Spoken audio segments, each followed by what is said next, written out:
Bersyukur Tuhan Yesus, terima kasih buat hari lepas hari, kesempatan demi kesempatan kami terus bisa ada di dalam kasih Tuhan, menikmati kasih karunia Tuhan yang Tuhan berikan, anugerahkan gratis buat setiap kami.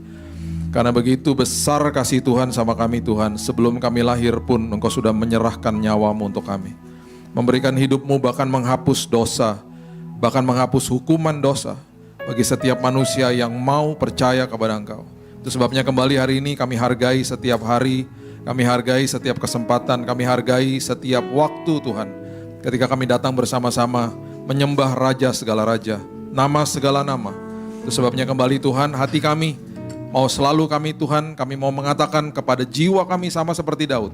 Hai jiwaku tenanglah, hai jiwaku ucap syukurlah, karena kebaikan Tuhan tiada taranya. Terima kasih Bapa yang baik. Kami sambut firman Tuhan, hanya di dalam nama Tuhan Yesus kami berdoa. Kita sama-sama katakan, amin, amin. Silakan duduk. Shalom. Apa kabar? Ini kayak kaum ibu ya, banyak ibu-ibu. Oke. Kita buka sama-sama ya, Yohanes 15.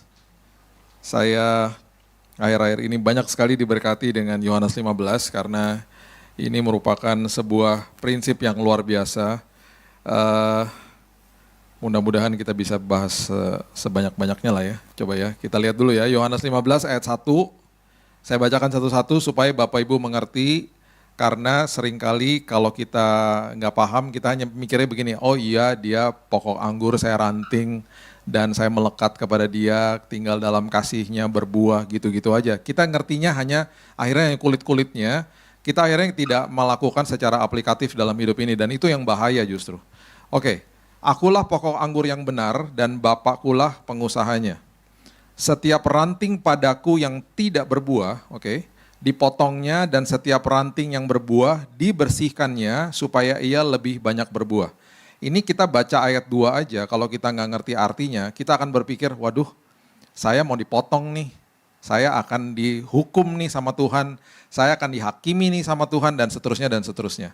Oke, konteksnya gini, pokok anggur itu berbicara kepada orang, kepada kita yang sudah menerima Yesus sebagai juru selamat. Itu konteksnya begitu dulu ya. Berarti ini konteksnya kita sudah melekat kepada dia. Melekat kepada Tuhan itu nggak bisa pakai usaha, itu adalah proses di mana ketika saudara sama saya terima Yesus. Kita terima Yesus sebagai juru selamat, kita otomatis melekat kepada dia. Itu prinsipnya itu dulu, oke. Jadi ayat 1, kemudian ayat 2 itu berbicara konteksnya kepada orang yang sudah menerima Yesus sebagai juru selamat. Oke. Kemudian ada kata di situ yang agak kurang enak karena di situ dibilangnya kalau rantingnya nggak berbuah, karena ini berbuah diucap berkali-kali karena memang rupanya Tuhan mau kita berbuah. Tuhan mau kita berbuah. Nah itu pun juga Tuhan kasih kuncinya, dahsyat banget pokoknya. Ya ikuti pelan-pelan. Kalau bisa nyatat-nyatat aja, pelan-pelan ikuti karena saya akan kasih tahu sama kita supaya kita merdeka nih hidupnya nih. Supaya kita akhirnya mengerti yang mengerjakan ini semuanya Tuhan, kita membutuhkan hanya satu saja yang perlu kita lakukan dalam semua perikop ini, nanti kita lihat. Oke, jadi Yesus bilang begini, kalau rantingnya tidak berbuah, dia akan dipotong. Oke. Sekarang kita harus lihat bahasa asli, kita harus lihat juga konteksnya, kita harus lihat segala-galanya. Beberapa minggu yang lalu, saya duduk sama teman-teman dari Lembaga Alkitab Indonesia. Mereka baru aja beberapa tahun yang lalu mengeluarkan TB2 toh. Jadi kemarin seperti biasa, dulu saya lebih sering ngobrol sama mereka karena saya dulu masih punya banyak waktu dengan mereka. Sekarang karena udah kesibukan, karena banyak hal, jadi kita bertemunya agak-agak jarang nih. Tapi kemarin ketemu sama sekumnya dan lain sebagainya. Bahkan kita segera akan buat podcast bareng sama mereka. By the way, Bapak Ibu asal tahu aja, Alkitab dalam bahasa Indonesia dicetak 2 juta kopi tiap tahun. Hebat nggak? 2 juta kopi. 800.000 itu kalau nggak salah disalurkan lewat Gideon. Kalau Gideon Alkitabnya itu berarti perjanjian baru tambah Amsal sama Mazmur. Selebihnya didistribusikan sama Lembaga Alkitab Indonesia. Bahkan mereka punya program untuk kita kalau mau bantu gereja-gereja yang ada di daerah, kita bisa bilang sama mereka saya mau beli dengan harga khusus, nanti sama mereka langsung dikirim ke daerah-daerah itu. Itu mereka juga punya program seperti begitu. Jadi kita bisa adopsi, komunitas kita sudah lakukan itu. Jadi itulah yang terjadi dan kemudian kalau ngobrol sama mereka, kita biasa ngobrolin proses ketika mereka membuat TB2. TB2 kan berarti kan harus direvisi nih, misalnya kata-kata kosakata bahasa Indonesia kurang tepat misalnya. Nah itu ada panel, ada orang yang duduk di situ, bahas satu kata aja itu bisa 1 hari. Bayangin coba, satu kata aja bisa 1 hari. Karena itu dibahas dari bahasa asli. Ya. Nah kalau kita lihat konteks, kalau kita nggak ngerti, kita harus lihat bahasa asli. Kata dipotong di situ, ya kata dipotong. Itu artinya dipotong yang nggak perlu, kitanya pribadinya di airo, itu bahasa Yunani. Nah dari situ aja kita udah harusnya sangat dilegakan, karena kita nggak pernah dipotong sama Tuhan lah.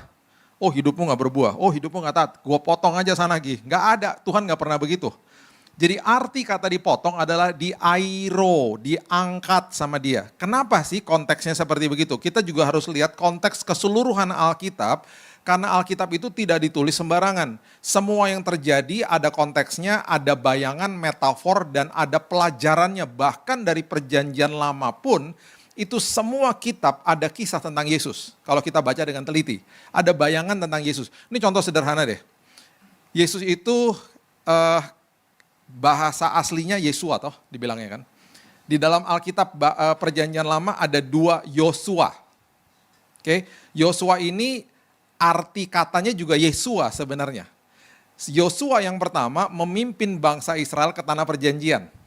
Yosua yang kedua adalah imam besar yang memimpin bangsa Israel ketika balik dari pembuangan di Babel masuk ke dalam Yerusalem sebagai imam besar ketika bait Allahnya dipulihkan. Bait Allah pertama kan dihancurin. Jadi waktu mereka pulang nih dari Babel, dari waktu mereka diambil sama Raja Nebukadnezar, kita lihat kisahnya Daniel selama berapa puluh tahun karena mereka memang gak setia sama Tuhan. Mereka akhirnya dikembalikan ke Yerusalem, waktu mereka dirikan bait Allah kedua itu ada Yosua lagi di situ. Yosua sang imam besar. Jadi ada 2 Yosua. Nah kalau kita lihat konteks itu aja itu udah menggambarkan Yesus. Pribadi Yesua yang pertama, Yesus yang pertama dinamakan Yosua. Membawa bangsa Israel keluar dari perbudakan Mesir kepada tanah perjanjian. Yesus bawa kita keluar dari perbudakan dosa kepada tanah perjanjian kita. Ayo. Itu dari itu aja udah merupakan kisah-kisah luar biasa. Yosua yang kedua, Yesua yang kedua, memimpin bangsa Israel. Kemudian ketika dia masuk ke dalam bait Allah, itu ada kisah di Sakaria. Dia lagi pakai baju yang kotor, di hadapan malaikat Tuhan, diganti dengan jubah yang baru. Itu gambar lagi daripada Yesus. Alkitab perjanjian baru bilang apa? Kenakanlah Yesus dalam hidupmu. Supaya filthy, supaya kekotoran dalam hidupmu digantikan dengan jubah kebenaran yang baru. Dilambangkan nama Yosua sang imam besar. Itu dari situ aja ya, kita bisa lihat banyak sekali pelajaran-pelajaran yang luar biasa mengacu kepada Yesus pada akhirnya. Nah kalau kita lihat kenapa dia diangkat, dipotong itu berarti di airo, coba lihat, kita juga harus lihat prinsip ini. Coba buka sama-sama saya di Kejadian pasalnya yang Kejadian pasal yang ketiga kalau nggak salah ya, coba lihat ya. Kejadian pasal yang ketiga, waktu pertama kali manusia jatuh dalam dosa, dan kemudian waktu manusia kemudian terjadi pemisahan, ya terjadi hukuman dosa namanya yaitu maut. Kemudian ada sebuah kalimat yang Tuhan berikan kepada manusia, bahwa akhirnya ular ini akan ada di atas tanah. Ya. Jadi coba lihat sekarang Kejadian pasal yang ketiga ayatnya yang ke-15 dulu, coba lihat. Coba lihat ayat 15, nanti kita mundur ke 14. Aku akan mengadakan permusuhan antara engkau dan perempuan ini, antara keturunanmu dan keturunannya.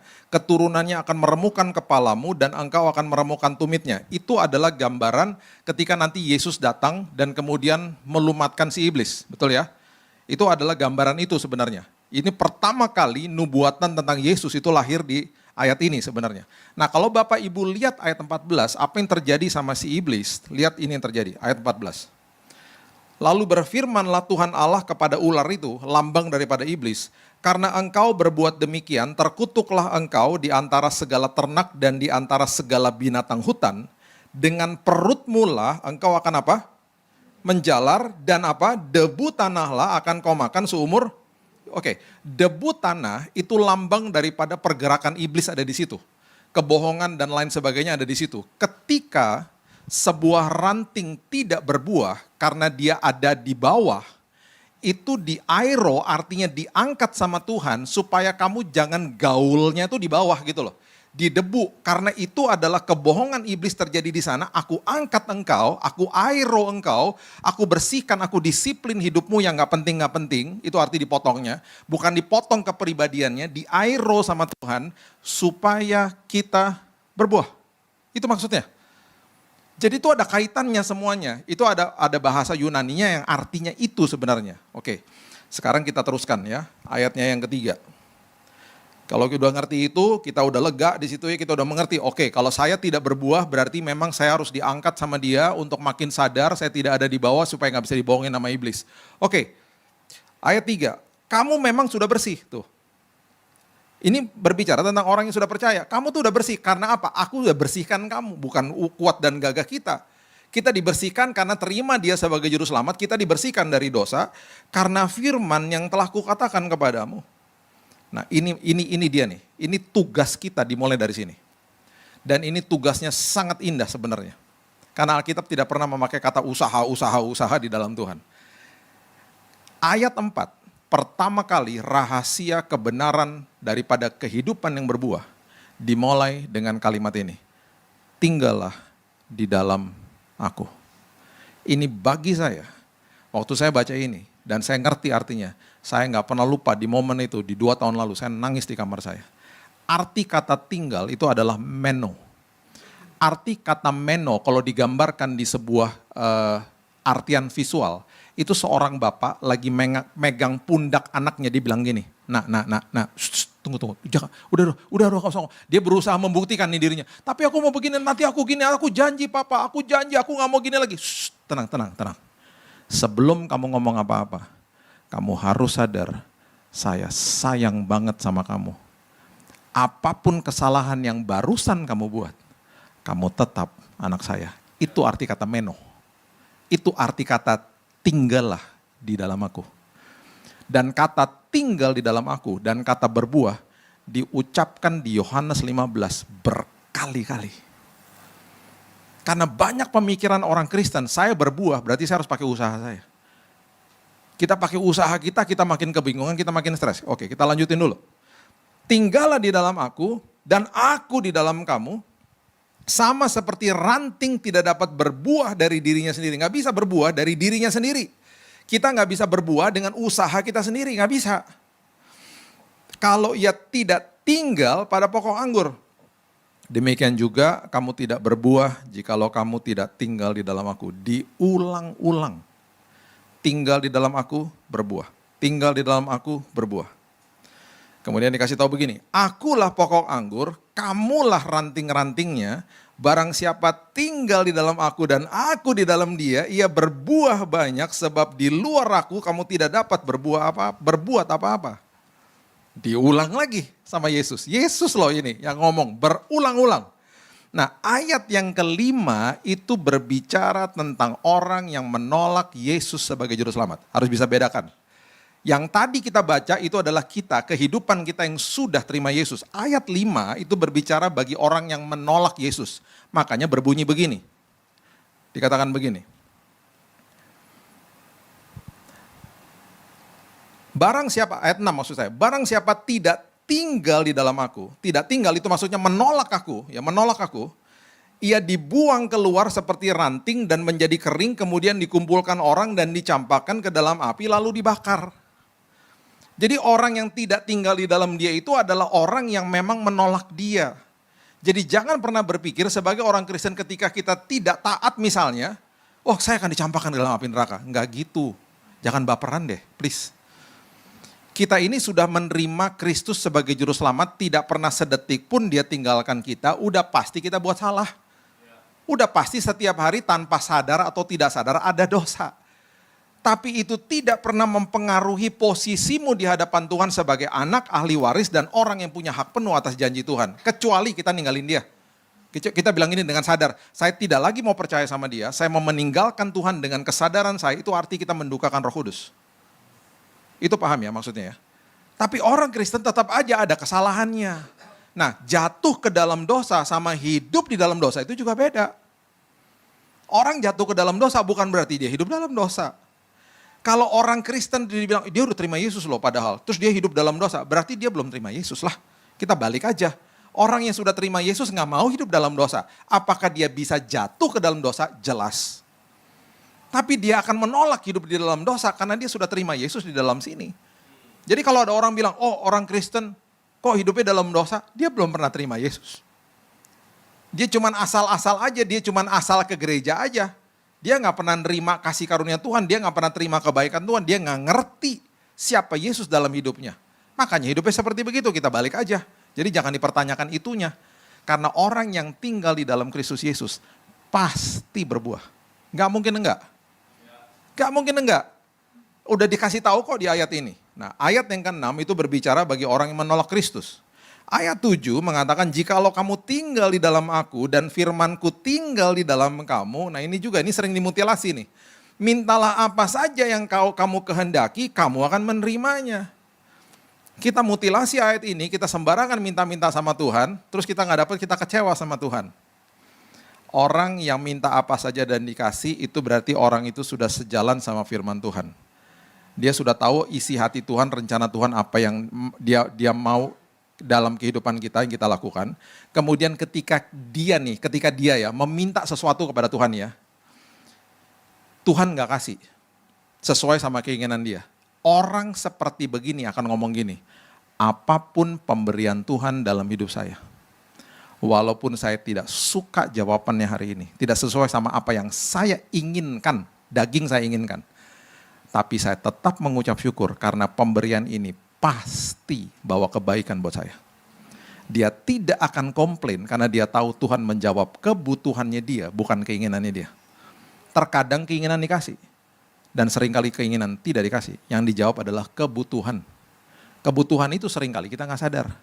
Saya ternyata lebih butuh ini ya jawabannya ya. Karena ternyata membuat saya lebih bertumbuh ya.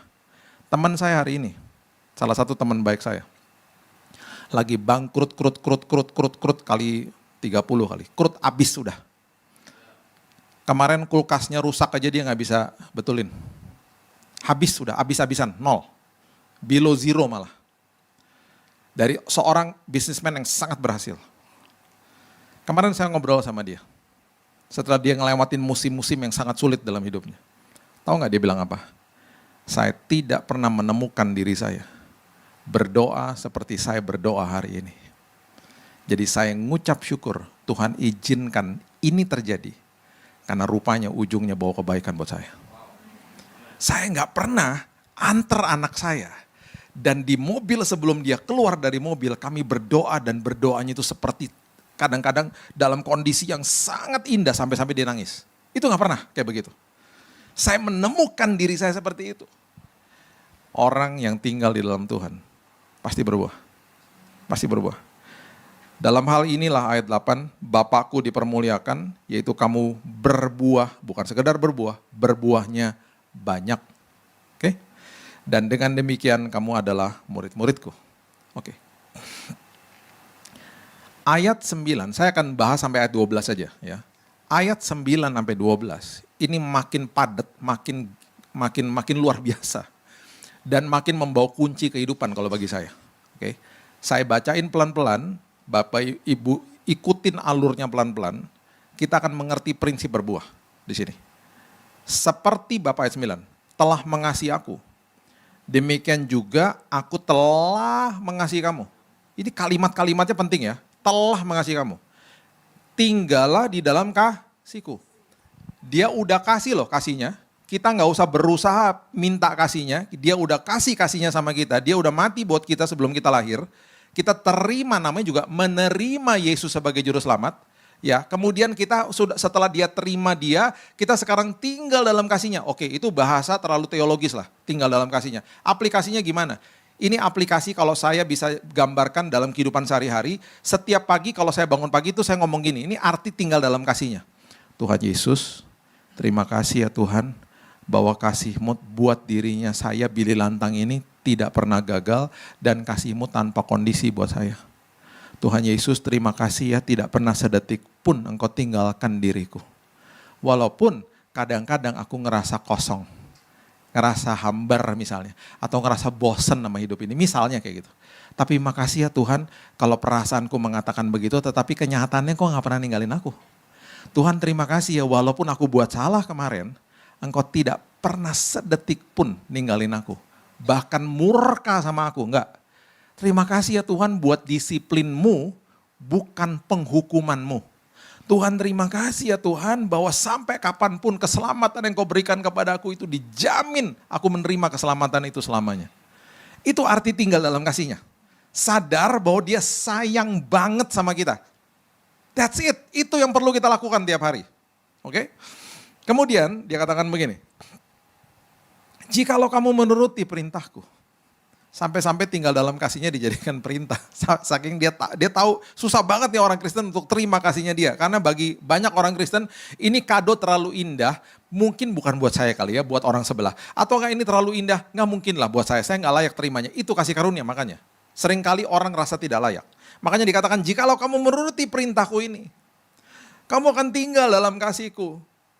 Seperti aku menuruti perintah Bapakku dan tinggal dalam kasihnya. Artinya kamu tinggal dalam kasihku. Kamu istilahnya ini orang tua ngomong sama anaknya aku gemes. Kamu harus sadar bahwa kamu tuh anak, kamu ahli waris, kamu orang yang punya hak penuh atas semua janjiku. Kamu harus sadar aku sayang sama kamu. Sampai sepertinya digituin. Nah ini it's getting very very good nih. Semuanya ini kukatakan kepadamu supaya apa? Sukacitaku ada di dalam kamu dan sukacitamu menjadi penuh. Oke. Kita kalau baca cepat-cepat ya ini nggak ada artinya. Kita kehilangan esensinya. Oke. Kalau kita ngomongin buah roh, kita harus bahas apa? Di kitab apa yang ada definisi buah roh? Ingat? Galatia 5, betul sekali. Luar biasa ini. Bisa pimpin seminar ini. Galatia 5 ayat ayat berapa tadi? 22, 23. Luar biasa, ini bisa pimpin seminar ini ibu-ibu ini. Galatia 5 ayat 22, 23. Betul, itu buah roh cuma ada di situ. Ada berapa banyak buah rohnya disebut? Wow, oke. Udah saya gak usah khotbah, selesai deh. Hebat banget, 9. Banyak orang gak tahu loh itu, 9 betul. Nah sekarang kita lihat ya, kita teliti ya. Apa yang Alkitab katakan. Sekarang yang tulis Galatia siapa? Paulus ya, luar biasa. Ini Pak Ari luar biasa nih jemaatnya. Pertumbuhan rohaninya luar biasa, pengetahuan Alkitab luar biasa. 9 ditulis, Galatia ditulis sama Paulus. Yohanes ditulis sama Yohanes ya, murid Yesus ya. Beda loh. Beda tahun, beda zaman ya kan, ditulis sama Paulus. Coba lihat Galatia 5, ayatnya yang ke-22. Saya bacain di awal ya. Pertamanya apa? Kasih. Tinggallah di dalam Kalau tinggal di dalam kasihnya, otomatis buah yang pertama adalah kasihlah. Kita tinggal dalam kasihnya, kasih menjadi buah. Oke, ikuti pelan-pelan dulu, jangan rasa tertuduh dulu, ntar berarti saya harus nimbulin buah kasih. Enggak, tunggu dulu. Kasih yang pertama ya, tadi Yohanes 15 bilang apa? Kalau kamu tinggal di dalam kasihku, sukacitamu akan menjadi sukacitamu toh. Buah yang kedua apa di sini? Alkitab nggak sembarangan loh nulisnya. Alkitab tidak pernah kontradiktif. Yang ketiga apa? Damai sejahtera ya, kita buktiin lagi. Sekarang coba lihat Filipi pasal yang keempat, ayat 4-7. Filipi pasal yang keempat, ayat 4 dimulai dengan kalimat apa? Atau kata apa? Bersukacitalah, disambung nih. Bersukacitalah senantiasa dalam Tuhan, sekali lagi kukatakan, hendaklah kebaikan hatimu diketahui semua orang, Tuhan sudah. Janganlah hendaknya kamu khawatir tentang apapun juga, nyatakan dalam segala hal keinginanmu kepada Allah dalam doa dan permohonan dalam ucapan. Coba lihat ayat 7 sekarang. Damai sejahtera Allah yang melampaui segala akal akan memelihara hati dan pikiranmu dalam Kristus Yesus. Wow. Tadi urutannya apa? Kasih, sukacita, damai sejahtera. Alkitab mengatakan kalau kamu tinggal dalam kasihku, kamu akan bersukacita, sukacitaku menjadi sukacitamu. Bersukacitalah senantiasa, itu membawa kepada damai, sejahtera yang melebihi akal. Oke, perhatikan ini baik-baik. segala sesuatu yang merupakan buah roh itu tidak bisa dicuri sama iblis. Karena dia letaknya di dalam roh. Kenapa dikatakan damai melebihi akal budi? Karena ada temennya damai sejahtera, ada temennya sukacita. Sukacita di dalam roh ya. Temennya sukacita yang ada di dalam jiwa namanya kesenangan. Atau bahasa Inggrisnya happiness. Alkitab tidak pernah mengajarkan the happiness of the Lord is my strength. Bahasa Inggrisnya the joy of the Lord is my strength. Oke? Jadi yang namanya kesenangan yang ada di dalam jiwa kita, karena di dalam jiwa tuh ada pikiran, ada emosi, ada perasaan ya, kan perasaan kita ya di dalam jiwa ya, itu namanya kesenangan. Jadi orangnya dibilang, kamu happy ya? Ya gue lagi happy banget ya hari ini, gue lagi senang banget hari ini gitu. Nah kesenangan kita, happiness kita bisa hilang tergantung faktor eksternal. Tetapi sukacita tidak bisa dicuri oleh iblis. Jadi orang Kristen bisa hari ini kesenangannya hilang karena ada masalah, tapi dia tetap dipelihara oleh sukacita Tuhan. Damai sejahtera juga gitu. Letaknya di roh ya. Itu gak bisa diganggu gugat. Nah, karena dia katakan melebihi akal budi, temannya damai sejahtera yang ada di dalam jiwa namanya ketenangan. Kemarin istri saya kan ulang tahun ya. Istri saya kan orangnya sederhana banget ya. Jadi saya tanya gini, sayang hari ini mau kemana? Saya gak buat schedule loh hari ini, sengaja nih. Tahu gak dia bilang apa? Sederhana orangnya, mijit yuk.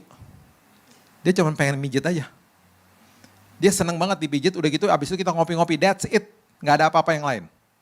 Jadi kita pergilah ke sebuah tempat pijit di daerah Kelapa Gading, yang sunyi, sepi, bisa satu kamar berdua gitu ya. A couple room gitu namanya. Kita dipijit di situ. Hening, tenang banget. Lagi tenang, lagi enak. Tiba-tiba pintu lobinya kebuka, kedengaran. Terus kedengaran resepsion ngomongnya keras banget. Halo, selamat siang. Bete langsung.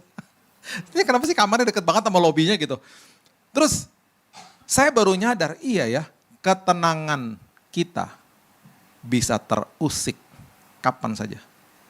Tapi damai sejahtera Tuhan tidak bisa dicuri sama iblis. Contoh sederhana. Gak ada orang masuk rumah sakit seneng, gak ada. Betul gak?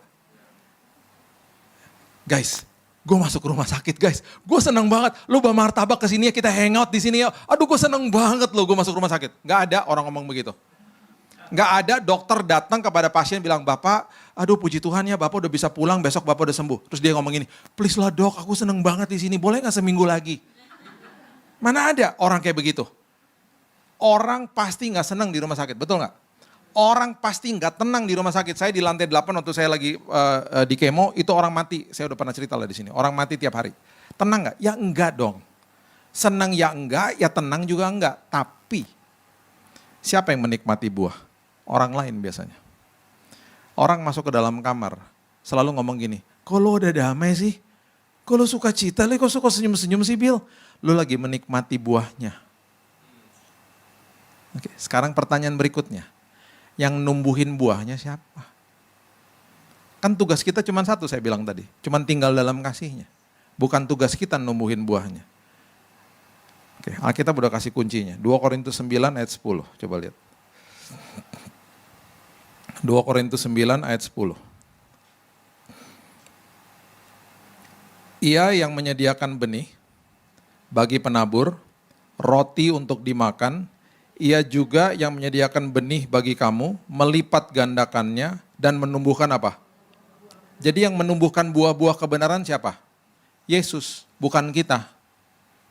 Hebat gak tuh? Oke, saya tarik lagi lebih dalam. Ayat ini berkata benih toh? Oke. Alkitab bahasa Inggris, ini gini ya, Alkitab bahasa Inggris, biasa kalau kita belajar Alkitab bahasa Inggris, dia kosakatanya lebih banyak daripada bahasa Indonesia. Karena bahasa Inggris kosakatanya lebih banyak. Salah satu kata di dalam bahasa Indonesia yang bagi saya mengalahkan arti di dalam bahasa Inggris adalah kata ini, benih. Karena benih di Alkitab bahasa Indonesia dipisahkan dari kata biji. Sementara Alkitab bahasa Inggris, biji sama benih digabung dalam satu kata yaitu seed. SEED. Alkitab bahasa Indonesia mengatakan biji itu beda, benih itu beda. Ini benih loh di sini. Nah artinya apa? Biji itu sesuatu yang mentah. Sementara biji kalau dikasih kepada petani dan biji itu dikondisikan sebelum ditanam, itu namanya benih. Itu artinya. Jadi waktu kita terima Yesus sebagai juru selamat dengan biji yang masih mentah. Biji sebesar biji sesawi. Kita kan terima Yesus hanya bisa dengan iman, gak bisa dengan perbuatan. Kita terima dia dengan sesuatu kehidupan yang mentah nih kasih kepada dia. Diambil sama dia. Biji yang mentah itu dijadikan benih bagi penabur. Dilipat gandakan sama Yesus. Ditanam atas persetujuan kita loh. Dia tidak pernah paksa kita. Mau gak ditanam? Tinggal dalam kasihku. Mau. Oke, aku tanam ya. Tinggal ya melekat kepada saya. Saya yang tanggung jawab nanti untuk menumbuhkan buah-buah kebenaranmu. Tugas kamu cuma satu, sadar saya sayang banget sama kamu. That's it. Kurang hebat apa lagi itu Injil. Kabar baik. Saya dari tadi seneng banget lihat kata ini. It's a good news. Makanya Yesus bilang apa? Kamu gak bisa pakai usaha, tapi kamu akan bisa taat kalau kamu tinggal di dalam saya. Kamu pakai usaha kamu, gak bisa. Gagal kamu. Oke, sekarang kita lihat lagi. Mazmur 1 ayat yang ketiga. Makin hebat lagi nih, dikasih tahu lagi sama Tuhan. Mazmur 1 ayat 3. Ia seperti pohon. Pohon itu kehidupan rohani kita. Ia seperti pohon yang ditanam di tepi aliran air. Bapak Ibu, kalau nanti baca di satu perikop di Perjanjian Baru, pernah nggak dengar atau baca kisah di mana Yesus menyembuhkan orang buta sampai 2 kali prosesnya? Karena yang pertama waktu disembuhin matanya, dia bilang gini, saya udah lihat sih, tapi kenapa ya orang itu tampaknya seperti pohon-pohon? Pernah lihat nggak? Pernah baca nggak itu? Nanti dibaca ya. Yang itu seolah-olah kayaknya kita kalau baca itu kita bilang gini, ih kok gitu sih penyembuhannya progresif, nggak langsung aja. Yesusnya kayaknya kurang kuasa nih gitu. Terus yang berikutnya lagi, waktu disembuhkannya pulih total, dia bilang gini, ya sekarang baru jelas gitu. Jadi 2 kali itu.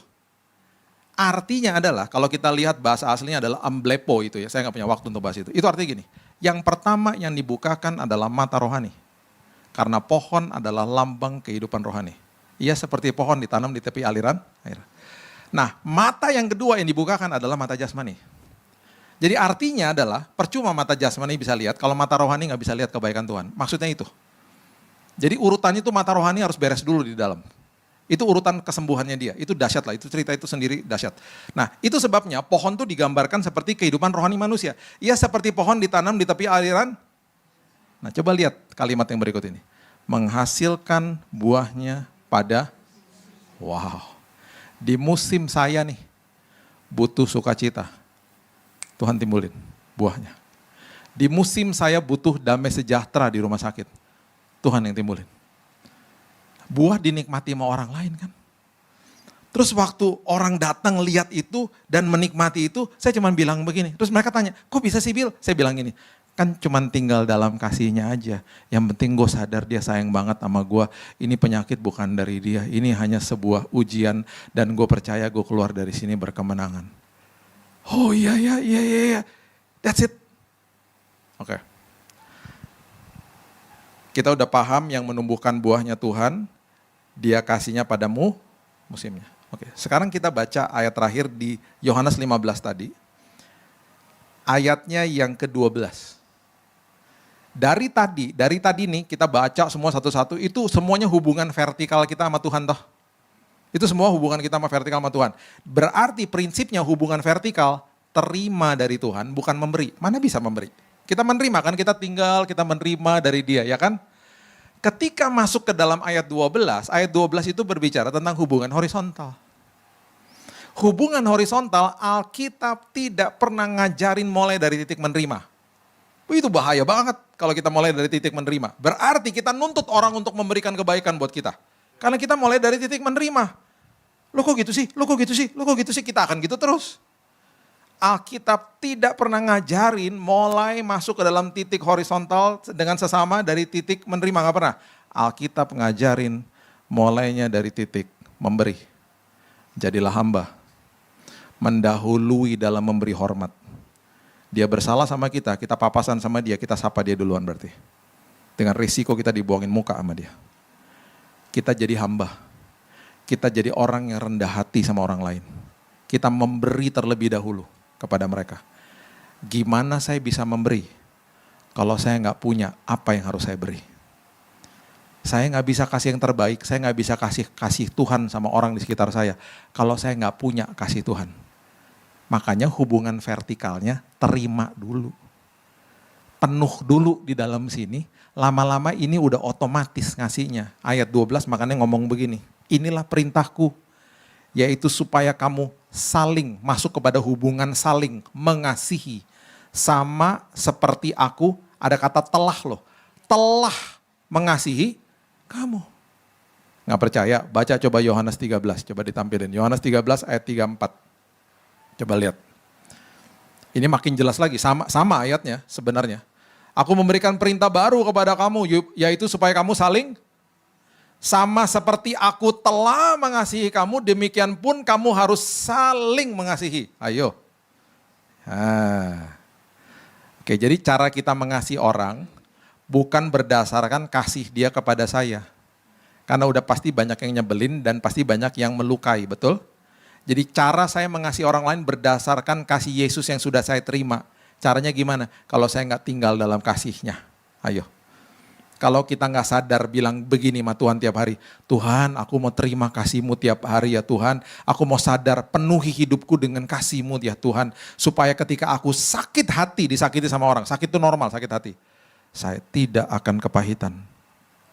Saya tidak akan mendendam kepada orang itu. Bahkan aliran kasih-Mu itu lebih mudah aku lakukan ketika aku tinggal dalam kasih-Mu. Oke. Saya tutup sama ini. Kita balik lagi ke Galatia pasal yang kelima.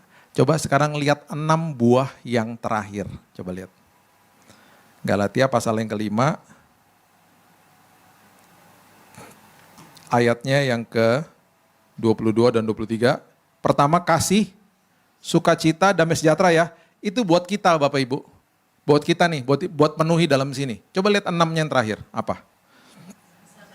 Kesabaran, kemurahan, kebaikan, kesetiaan, kelemah lembutan, penguasaan.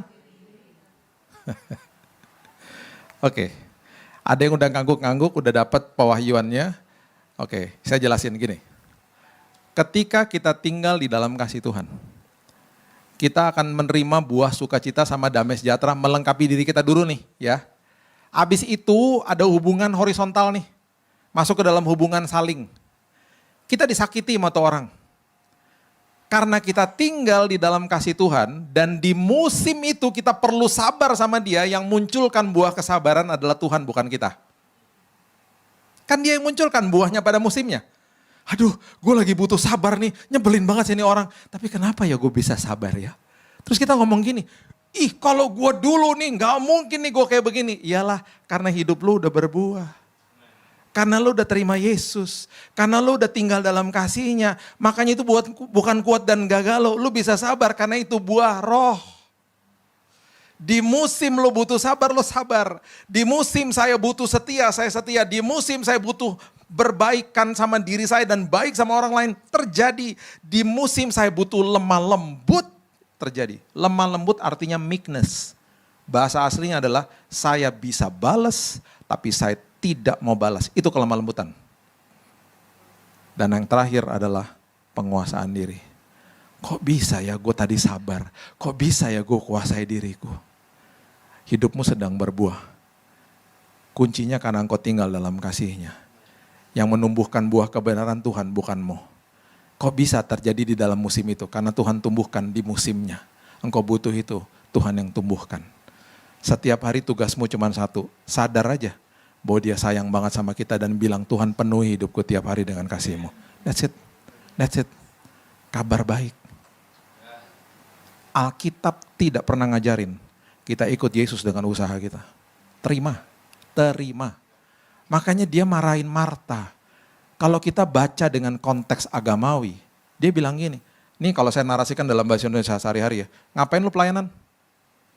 Itu orang agamawi akan, ya iyalah harus pelayanan. Enggak gitu caranya. Lah gimana caranya? Duduk dulu seperti saudarimu nih, Maria. Tahu nggak kalimatnya apa? Hanya satu saja yang perlu. Berarti nggak perlu yang lain daripada ini. Maria telah memilih bagian yang terbaik. Yang ketiga, yang tidak akan bisa diambil daripada itu kalimatnya loh. Artinya apa? Sebelum kamu melayani, duduk dulu seperti dia. Terima dulu dari saya. Ngerti dulu hati saya. Terima dulu kasih saya. Baru kamu bisa ngasih sama orang. Saya kasih bukti terakhir ya. Saya baru ingat nih, sorry ya. Boleh ya terakhir ya? Ini terakhir nih, gak janji-janji. Boleh ya? Oke. Coba lihat Lukas 18 ayat 18 sampai 23, udah gitu kita balik ke 19. Saya bacain aja. Ada dua kisah orang kaya nih, ya. Lukas 18 ayat 18. Ada seorang pemimpin bertanya kepada Yesus, katanya, "Guru yang baik, apa yang harus aku perbuat untuk memperoleh hidup yang kekal?" Aku perbuat, aku memberi kepadamu. Jawab Yesus, "Mengapa kau katakan aku baik? Tak seorang pun baik selain daripada Allah saja." Itu konteks ilahinya Tuhan, oke? "Engkau tentu mengetahui segala perintah Allah. Jangan berzina, membunuh, mencuri, mengucapkan saksi dusta, hormatilah ayahmu dan ibumu." Ini dipancing nih sama Yesus. Orang itu ngomong gini, itu mah semuanya udah kuturuti sejak masa mudaku, aman. Itu mah aku udah taat, aku udah memberikan hidupku kepadamu. Mendengar itu Yesus berkata kepadanya, "Masih tinggal satu lagi yang harus kau lakukan. Jual segala yang kau miliki, bagi-bagikan kepada orang-orang yang miskin. Maka engkau akan beroleh harta di sorga, kemudian datang kemari dan ikut aku." Orang itu mendengar perkataan itu, ia menjadi amat sedih sebab ia sangat kaya. Dia mulai ikut Yesus dari titik memberi, bukan menerima. Agamawi, dia nggak pernah ngalami Yesus. Makanya disuruh sama Yesus, nggak bisa, nggak bisa. No. Yang penting kan saya udah lakukan yang lain-lain. Dia mulai dari titik memberi. Dokter Lukas sengaja nulis ini sanding-sandingan. Karena dia lagi kasih perbedaannya dengan orang kaya yang berikutnya di Lukas 19. Ayat pertama katakan begini. Yesus masuk ke kota Yeriko, berjalan terus melintasi kota itu. Di situ ada seorang Sakius, kepala pemungut cukai, dan ia seorang yang kaya. Ia berusaha untuk melihat orang apakah Yesus itu, tetapi ia tidak berhasil karena orang banyak sebab badannya pendek. Maka berlarilah ia mendahului orang banyak, memanjat pohon ara untuk melihat Yesus akan lewat di situ. Ketika Yesus sampai ke tempat itu, ia melihat ke atas berkata, "Sakius, segera turun sebab hari ini aku harus menumpang di rumahmu." Perhatikan ini. Lalu Sakius segera turun dan apa? Menerima Yesus dengan sukacita. Menerima ya, menerima dulu. Menerima Yesus masuk ke rumahnya. Ngalami Yesus toh? Coba lihat ini. Tetapi semua orang melihat hal itu bersungut-sungut, katanya ia menumpang di rumah orang berdosa. Tetapi Sakius berdiri dan berkata kepada Tuhan. Kalau saya bisa tambahkan, tidak ada yang nyuruh. Tidak ada yang nyuruh. Dia berdiri sendiri, dia ngomong gini, "Tuhan, setengah dari milikku akan kuberikan kepada orang miskin. Sekiranya ada sesuatu yang pernah kuperas, seorang pun akan kukembalikan 4 kali lipat." Orang yang menerima, nggak usah disuruh, hidupnya akan berbuah dengan sendirinya. Dia akan memberi dengan sendirinya. Di pada musimnya, dia akan beri dengan sendirinya. Ini perbedaan dua orang kaya. Yang satu mulai dari titik memberi, yang satu mulai dari titik menerima. Outputnya beda. Outputnya beda. Ya. Oke. Saya tutup sama kisah nyata ini ya. Bulan lalu saya nyambangin anak saya di luar negeri. Dan sebelum saya pulang, kami ada di sebuah tempat yang sangat ramai. Di sebuah, namanya Newport Beach lah kotanya. Ramai, penuh dengan orang. Dan anak saya yang perempuan ini iseng banget, jadi kalau sampai pernah lihat saya TikTokan nama dia di IG saya, abaikan saja, saya dipermalukan nama dia ya. Tiba-tiba dia ngomong gini sama saya, "Dedi, bentar lagi kita harus ke airport, yuk kita TikTokan." "Di mana?" "Di sini." "Yang bener aja dong. Ini orang banyak banget." Tapi ada istri saya, ada teman-teman gereja orang Indonesia pada bilang, ayo. Dengan berat hati. Saya TikTokan nama anak saya lagu Setinggi-tingginya Langit, Sedalam-dalamnya Lautan. Lagu yang lagi populer. Saya nggak bisa dance, jadi dia dance apa, saya dance-nya beda. Udah kita lagi dance. Beberapa puluh meter dari situ ada orang Amerika, satu keluarga lagi lewat. Ibunya datengin saya sama anak saya. Ini kalimat pertamanya dia ngomong begini. "I see joy in your face." Saya melihat sukacita di muka kalian berdua. Kita kaget. "Oh thank you," gitu. Terus dia bilang gini, "Boleh nggak saya ikutan dancing sama kalian?" "Oh ya boleh aja." Saya juga makin bingung, gimana cara ngajarinnya gitu. "Sorry ya, saya juga gak ngerti caranya." "Oh tenang aja, jadi kita dance bertiga beda-beda." Oke. Terus kemudian dia ngomong gini sama saya. "Saya ini hidup saya, seumur hidup saya betul-betul empty, kosong hidup saya. Tadi waktu saya lewat di depan kalian, dari jauh saya lihat kalian penuh dengan sukacita. Saya mampir ke sini karena saya pengen ngerasain sukacita kalian walaupun cuma sebentar. Jadi saya pengen banget dancing sama kalian walaupun cuma sebentar. Puji Tuhan, itu lagu gereja kan. Jadi saya punya kesempatan bersaksi, saya bilang, Bu, ibu mau tahu gak artinya? Setinggi-tingginya langit, sedalam-dalamnya lautan, kasih Yesus itu luar biasa dan lebih dahsyat. Dan dia sangat mengasihi ibu. Hari ini gak kebetulan kita ketemu. Dia lihat saya, oh iya itu artinya ya. Iya, dia bukan orang percaya. Dia nangis, dia bilang, wow itu sebabnya kamu punya sukacita. Iya. Dia peluk anak saya. Dia nangis. Dia bilang terima kasih, terima kasih. Dia pulang, dia ditungguin suaminya, dia pulang akhirnya. Saya mana, saya lihat-lihatan. Ih, kita ada sukacita ya? Kita kan gak tahu. Kan buah kan gak ada yang, kita gak sadar kita punya buah itu. Orang lain yang menilai, orang lain yang menikmati toh. Tadi Yohanes 15 bilang apa? Kalau tinggal dalam kasihnya. Buah yang pertama, sukacitaku akan menjadi sukacitamu. Anak saya bilang gini, makanya kalau diajak TikTokan iya aja. Lihat aja, gara-gara TikTokan jadi ajang penginjilan. Ini cuma bukti sederhana bahwa kalau engkau tinggal dalam kasihnya, dia yang menumbuhkan buah kebenaran. Bukan pakai usahamu. Dan di dalam musimnya, engkau menjadi orang-orang yang berbuah banyak. Bukan cuma satu, banyak. Dan hidupmu menjadi berkat. Dan merdeka pastinya. Karena udah gak pakai usaha kita lagi. Semuanya karena tinggal dalam kasihnya. Dia yang memampukan, ketaatan, dia yang memampukan segala-galanya. Ya, berikan tepuk tangan kita untuk Tuhan kita. Bapak yang baik, terima kasih buat hari ini, ngucap syukur, berterima kasih buat firman Tuhan. Biarlah firman ini Tuhan menjaga, melindungi kehidupan kami, dan biarlah kehidupan kami terus makin berbuah banyak, karena kami tinggal dalam kasih Tuhan.